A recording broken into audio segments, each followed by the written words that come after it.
नमस्कार मंडळी, आज मी तुम्हाला सकाळच्या नाश्त्याला किंवा डब्याला अशी मस्त खमंग पौष्टिक तितकीच चवदार धिरड्याची रेसिपी बनवून दाखवणार आहे। एकदम वेगळ्या चवीची, जास्त कोथिंबीर वापरून ज्वारीच्या पिठाचा असा मस्त खमंग नाश्ता भेटला की पोहे, उपमा, साऊथ इंडियन नाश्ता नक्की विसरून जाल। चला तर मंडळी, बोलण्यामध्ये जास्त वेळ वाया न घालवता लगेचच रेसिपीला सुरुवात करू। तरी रेसिपी बनवण्यासाठी एक मोठंसं भांडं घ्यायचं आहे आणि त्यामध्ये एक मोठी जुडी अशी बारीक चिरलेली कोथिंबीर घेतली आहे आणि कोथिंबीरला चिरण्याआधी आपल्याला स्वच्छ धुवून एका कॉटनच्या कापडाने स्वच्छ पुसून घ्यायचं आहे, कारण एकदम ती बारीक कापली जाते।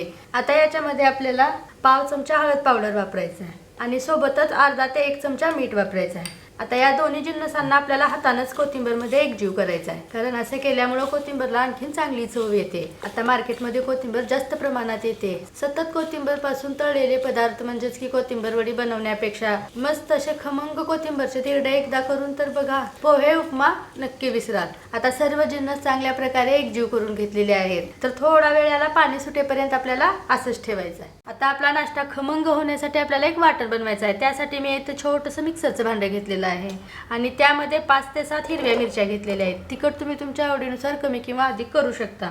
आता या नाश्त्याची चव चांगली येण्यासाठी इथे 5 ते 6 लसणाच्या पाकळ्या आणि 2 आल्याचे तुकडे घेतलेले आहे। शेवटी 1 चमचा जिरे टाकल्यावर आपल्याला या सर्व जिन्नसांना पाणी न वापरता एकदम असं बारीक वाटून घ्यायचं आहे। तर इथे मंडळी, वाटून घेतलेलं वाटण आपल्याला या कोथिंबीरमध्ये काढून घ्यायचं आहे। आता या कोथिंबीरला आणि वाटणला चांगल्या प्रकारे एकजीव करून घ्यायचं आहे आणि जर इथे तुम्ही सुरुवातीला सुद्धा वाटण वापरलं तरी काही हरकत नाही, पण मी इथं वाटण नंतर वापरले आहे, कारण थोडंसं कोथिंबीरला पाणी सुटण्यासाठी बाजूला ठेवलं होतं 1-2 मिनिटासाठी। आता इथे चांगल्या प्रकारे मिरचीचं वाटण आणि कोथिंबीरला एकजीव करून घेतले।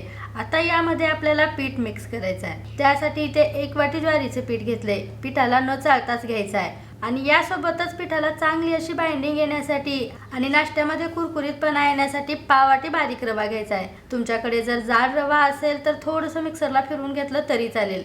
आता आणखीन चव वाढण्यासाठी 1 चमचा तीळ टाकायचा आहे आणि सर्व जिन्नसांना पिठामध्ये चांगल्या प्रकारे एकजीव करायचा आहे। तुम्हाला वाटलंच तर रव्याऐवजी तुम्ही इथे तांदळाच्या पिठाचा सुद्धा वापर करू शकता। आणि हो, इथे सर्व जिन्नसांचे माप आपल्याला एकाच वाटीने मोजून घ्यायचे आहेत, कारण एका वाटीचं माप ठेवलं तर रेसिपी अजिबात चुकत नाही, परफेक्ट बनते।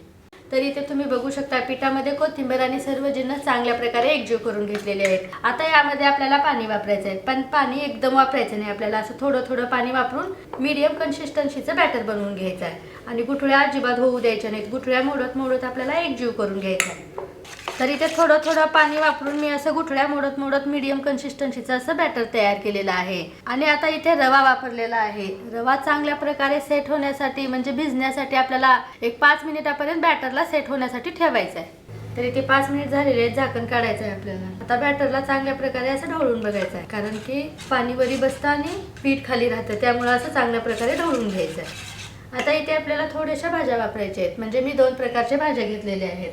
त्यामध्ये इथे बारीक चिरलेला कांदा घेतले, छोट्या आकाराचा आहे कांदा। एका छोट्या आकाराच्या टमाटरला पण असं एकदम बारीक कापून घ्यायचं आहे। आता या सर्व जिन्नसांना चांगल्या प्रकारे आपल्याला एकजीव करून घ्यायचा आहे आणि जर तुम्हाला आवडत असतील तर तुम्ही इथे वेगवेगळ्या भाज्यांचा वापर करू शकता, म्हणजेच की गाजर, शिमला मिरची, बीन्स, पत्ताकोबी अशा वेगवेगळ्या भाज्यांचा वापर करून हे धिरडे तुम्ही बनवू शकता। आता पूर्णपणे हे बॅटर तयार झालेले आहे। अशा कन्सिस्टन्सीमध्येच आपल्याला बॅटर ठेवायचं आहे आणि इथं आपल्याला अजिबात सोडा किंवा इनो न वापरताच हे धिरडे बनवून घ्यायचे। तर फटाफट आता मी धिरडे बनवून तुम्हाला लगेच दाखवते। तर इथे हे धिरडे बनवण्यासाठी आपल्याला नॉनस्टिक पॅन किंवा तवा घ्यायचा आहे, पण मी इथे नॉनस्टिक पॅन घेतले आणि पॅनला चांगल्या प्रकारे आतील बाजूला तेल लावून घेतलेलं आहे आणि हा चांगल्या प्रकारे पॅन गरम झालेला आहे। हलकीशी वाफ यायला लागली की आपल्याला याच्यावरती 1 पळी बॅटर टाकून घ्यायचं आहे। जर तुम्हाला आवडत असेल आणि तुमचा पॅन जास्त मोठा असेल तर तुम्ही यापेक्षा जास्त सुद्धा बॅटर घेऊ शकता। इथे मी इथे लहान साईजचे धिरडे बनवत आहे म्हणून मी 1 पळी बॅटर वापरलेली आहे। आता बॅटर वरतून सुकेपर्यंत आपल्याला गॅसला स्लो ठेवून वाट पाहिजे। काही सेकंदानंतर वरतून धिरडे सुकले की आपल्याला असं वरतून थोडंसं तेल लावायचं आहे। 2 ते 3 थेंब तेलाच्या असं ब्रशने चांगल्या प्रकारे सगळ्या बाजूने लावून घ्यायचं आहे। आता आपल्याला एका चमच्याने पलटून घ्यायचं आहे धिरड्याला। आता खालच्या बाजूने सुद्धा आपल्याला कुरकुरीतपणा येईपर्यंत आणि गॅसला मंद आचेवरच ठेवून भाजून घ्यायचं आहे।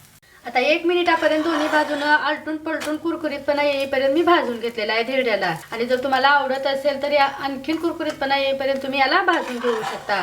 आता मस्तपैकी धिरडे तयार झालेले आहेत। या धिरड्याला मी बाजूला काढते आणि राहिलेल्या बॅटरचे लगेच धिरडे बनवून घेते।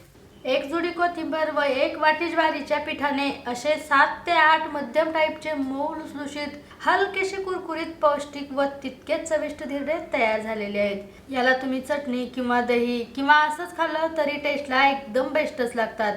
तर मंडळी, कोथिंबीर वडीपेक्षा असे मस्त धिरडे एकदा बनवून तरी पहा व तुमची प्रतिक्रिया नक्की कमेंट बॉक्समध्ये कळवा। चला तर मंडळी, पुन्हा एकदा भेटू अशाच एका नवीन रेसिपी सोबत। धन्यवाद।